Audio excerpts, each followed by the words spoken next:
সূরা বাকারা তেলাওয়াত করা হয় ওই ঘরে শয়তান প্রবেশ করতে পারে না। কোন সূরা?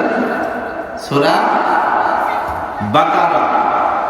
যেই ঘরে সূরা বাকারা তেলাওয়াত করা হয় ওই ঘরে শয়তান প্রবেশ করতে পারে না বললেন মুহাম্মদুর রাসূলুল্লাহ সাল্লাল্লাহু আলাইহি ওয়াসাল্লাম।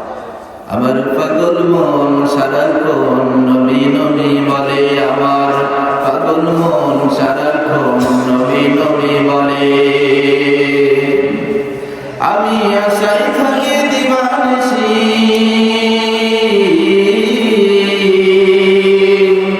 ও আমি আশায় থাকি দিবানিশি, দিদার যদি মিলে